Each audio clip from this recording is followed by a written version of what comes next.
Private equity investing, it's easily one of the toughest things that one can do, largely because I made a video saying once you have your basics in place, your term insurance, your index fund, etc., after that you have to keep saying no. In case of private equity, you will make money only if you say yes. After you say yes, you may or may not make money, but to make money you have to at least say yes once.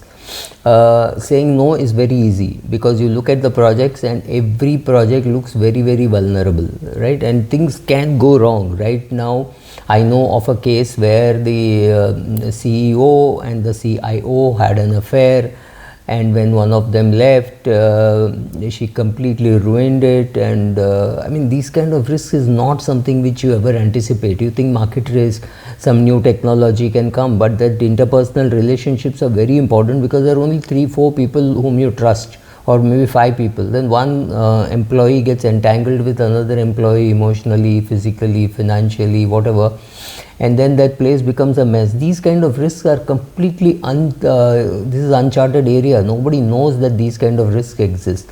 So whenever you look at, or whenever I look at any young entrepreneur trying to put up a project, it is very difficult for me to say yes because it's easier to say no. Also, one more thing I realized, that in private equity space and even in venture capital space, people don't look for something to be very, very different. So many brokerage houses and NBFCs have been funded, and they're just copycats, right? They do similar things which others do. One Bajaj Finserv stands out because of using technology, etc. But I can find you 10,000 NBFCs who have just not done anything different from what HDFC Bank or a Cholamandalam or a Sundaram Finance or any of them have done. Some of them have done it well, some of them have done it badly. But yeah, that's not too much of innovation. So it's a little scary. Also, whenever you look at the young entrepreneur, largely it is a arbitrage on costs, on the overheads, his or her own salary, and a lot of legal stuff. For example, a guy making idlis on the road and selling it does not have to worry about taxation, does not have to worry about GST, etc. The minute you put it into a formal attire, the whole thing changes. Are the margins enough to bear all those costs? Are the margins enough to bear the minimum wages? Are the margins enough to pay for the promoter's salary? You have to ask all these questions because you're at the very, very beginning stage. Also, I think it is Jeff Bezos who said that to take decisions you need something like 60-70% kind of information and data. With a startup, you're struggling with 10 to 20% or even less than that. So you're completely dependent on the person who is doing it, and if the person drops dead, and this has also happened with a software company. One man started it and he was incapacitated due to some ill health. The company just didn't take off, right? The quality of software which they wrote and the packages which they made just was not up to the mark. So he had to let the whole team go, and the whole company, I think, closed down. So these kind of risks exist. But I am talking of another type of risk, that is the risk from the investor point of view. Whenever people call me and say, I have this private equity offer, they want me to put 50 lakhs.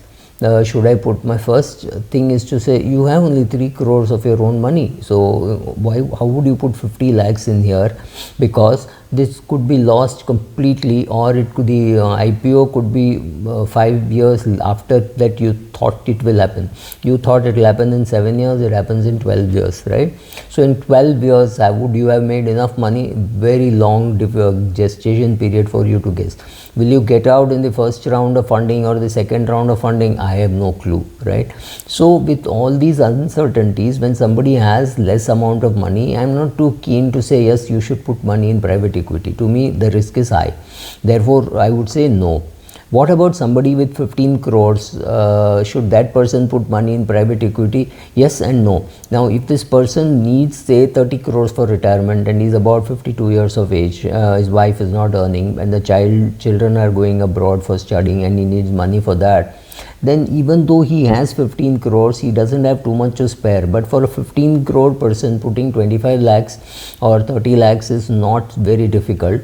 So maybe he or she could consider putting that money. But for somebody with just 2-3 crores, 5 crores, putting away 40-50 lakhs, which is 10% of your liquid net worth, is not worth it, because there is no exit available in private equity. Either you exit with the full 50 lakhs, or that becomes 70 lakhs, 1 crore, 2 crores, or you get zero. If it is raised to the ground, you get zero. There are venture capital companies where the second round and the third round happen at rates less than the first round, because fresh money is not coming at higher rates, right? All these things happen. This is the truth. Venture investing or even angel capital investing requires you to believe the passion of the promoters, and that's very difficult, especially if 2-3 friends come together. You don't even know who is going to be the boss. One person says, I'm going to do this, I'm going to do this. The other person says, I'm going to do marketing. Their roles itself is not very clear. So whenever I ask them to give to me in writing who will be the CEO, what will happen, and blah blah blah, it's very difficult for them to come, especially in the first stage or the second stage. So to me, that looks a little confused, saying you don't even know who is going to be the boss, because I need to know whose neck is on the rope, right? All 3 people can't be bosses, and all 3 have been friends. Then it's very difficult for one to boss over the other. So with that kind of uncertainty, and you have to still believe that these people will deliver. So that's, I mean, you have to invest. I'm looking at it positively, saying I have to invest. Then what all do I have to look for?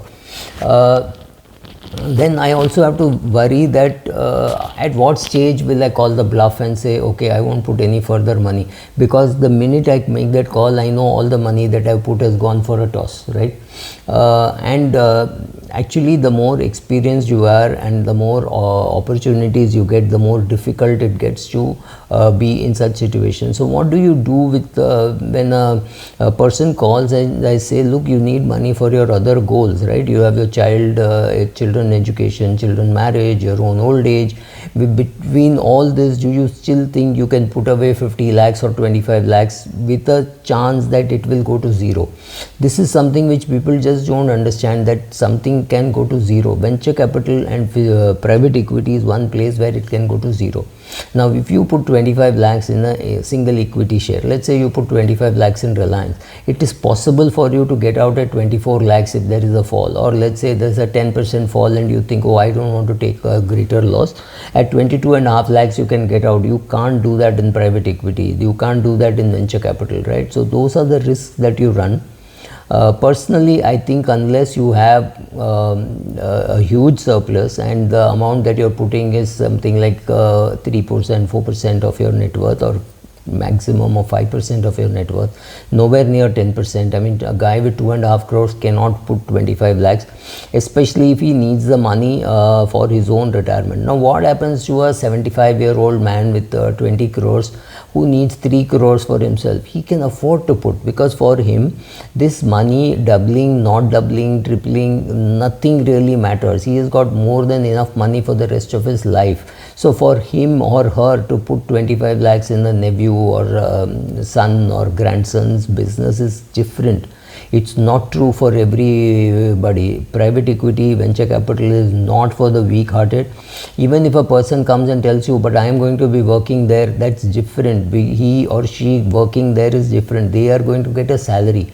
They can say, okay, out of my 50 lakh salary, I want 5 lakhs as salary and 45 lakhs as ESOP. That's perfectly all right for them, but you have to check what is your age. If you are 52 years of age and you've got 5 years to go for retirement, or you think you have 5 years to go for retirement, you have 4 crores and you have calculated that you need about 7 crores for retirement, and you're provided for your children's expenses, then there is not enough scope left for you to invest into private equity or venture capital. Saying no is easy, saying yes is difficult, and I have to say yes if I have to invest my money, but it's far more difficult to say yes than to say no. But better safe than sorry, because this money can go completely. It's like real estate. Either you sell the whole house or you can't get partial money. So you can't get partial liquidity in a private equity. I personally would think, unless you can put a small number which you can write off, I wouldn't put my money in private equity. Definitely not people who don't have at least 10-15 crores and their requirement is only about 5 crores. That is a different case. Thank you.